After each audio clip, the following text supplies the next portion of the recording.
थे। आज 25 साल हो गया, जादूगोड़ा का मुद्दा सदन में आया था? मैं आपसे पूछता हूं, आज लोग बर्बाद हो गए हैं, जादूगोड़ा में बर्बाद होने की कगार में है, आज तक सदन तक नहीं पहुंचा। हम जब सदन में पहली बार आए तो हमने देखा सभी मंत्रियों ने शायरी पढ़ा, सभी मंत्रियों ने कविताओं को पढ़ा, तो हमने भी प्रयास किया। गीत गाने का पर्पस क्या था? गीत गाने का पर्पस था, पर्यटन पे चर्चा हो रहा था। तो पर्यटन का मतलब क्या होता है? पर्यटन का मतलब झील, झरना, नदी, जंगल, पर्वत, पहाड़। तो वही मधु मंसूर जी के गीत हम गुनगुना बोल के माध्यम से गा रहे थे कि हाय रे हमर सोना झारखंड। अच्छा, गुनगुनाने के लिए मोबाइल निकालना होगा, गा ही देते हैं। नहीं, गा ही देते हैं एकदम बिल्कुल। वहाँ नहीं बाबा, गा ही देते हैं, यहाँ कम से कम गा देते हैं कि स्वर्ण रेखा, शंख, कोयल, मयूराक्षी, दामोदर, फाल्गु नदी नहीं, साहेबगंज में गंगा बहे, फाल्गु नदी बढ़ाकर, अंधन से भरल धरती सबसे सुखी संपन्न, हाय रे हमर सोना झारखंड। अच्छा बताइए, इस गाना में क्या आपत्ति है भाई? लेकिन ये नहीं, ठीक है मान्य जी, मेरी बात सुनिए, आपका भी कहना सही है।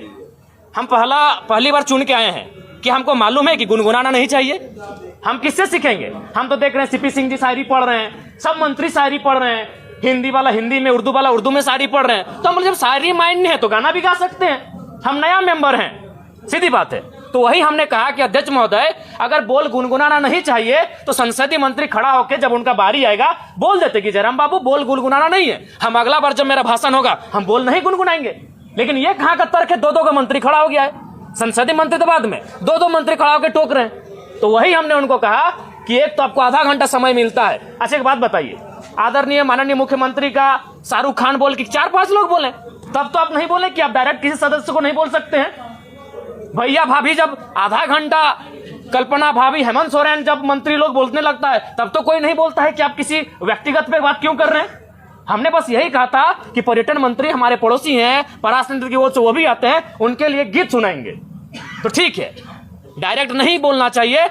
उनको आधा घंटा का समय मिलता है, आप 30 सेकंड बोलते हैं कि माननीय जयराम बाबू नए सदस्य हैं, अगला बार इस बात का ध्यान रखेंगे। फिर अगर हम दोहराते हैं आप टोकते हैं।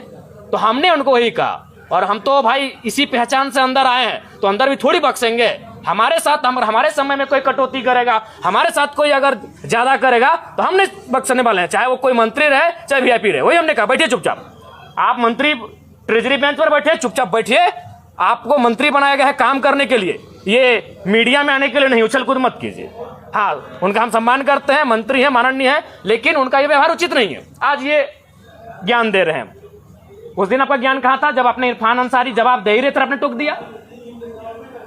इरफान अंसारी जो शायद ध्यान आकर्षण था या अल्पसूचित था या तारांकित प्रश्न था, किसी माननीय सदस्य के प्रश्न का उत्तर दे ही रहे थे, आप खड़ा होकर उनको टोक दिए।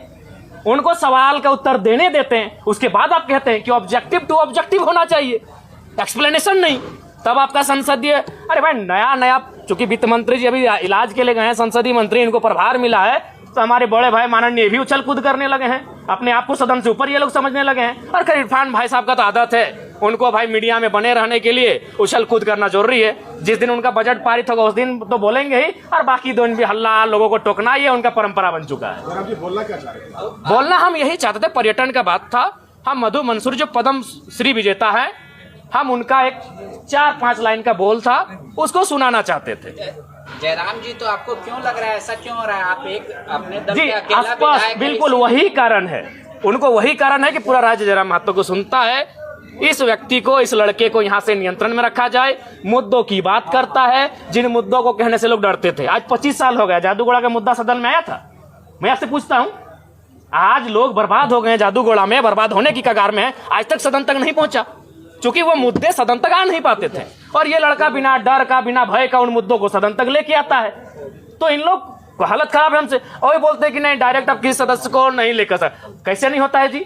इसी सदन में लोग हिज ... हम नहीं पूरा बोल रहे हैं, बोल के पार हो गए, लो ... बोल के पार हो गए इसी सदन में। तब इनकी ना मर्यादा कही गए थे, हमें झारखंडी गीत सुनाए, तो इन लोगों पर परी लग गया भाई। जयराम जी, ये लगता है कि सुदीप कुमार सोनू ज्यादा जानकार नहीं, काबिल बनने का कोशिश कर रहे हैं। लगता है कि उनसे बेहतर इस राज्य में कोई है ही नहीं जो संसदीय प्रणालियों को जानता है, जो संसदीय व्यवस्थाओं को जानता है। चूंकि पर्यटन का बजट था, तो इस गीत का संबंध पर्वत पहाड़ से है, नदी नाला से है, और पर्यटन का संबंध नदी नाला पर्वत पहाड़ से है। और हम किससे सीखेंगे? मेरा सवाल, हम किससे सीखेंगे? हम जब सदन में पहली बार आए तो हमने देखा सभी मंत्रियों ने शायरी पढ़ा, सभी मंत्रियों ने कविताओं को पढ़ा, तो हमने भी प्रयास किया। नहीं, हम इस गीत के माध्यम से झारखंड के पर्यटन को बढ़ावा देने पर चर्चा कर रहे थे। इस गीत के माध्यम से झारखंड के पर्यटन पर हम अपना राय दे रहे थे कि आप अगर पर्यटन पे फोकस करें, पर्यटन पे अगर डेवलपमेंट की बात करें, तो कृषि के बाद, उद्योग के बाद और सरकारी नौकरियों के बाद युवाओं को हम पर्यटन की दिशा में लगा सकते हैं, क्योंकि झारखंड में सबसे सुंदर पर्यटन का माहौल और विकल्प हम लोग तराश सकते हैं। ठीक, ओके, धन्यवाद।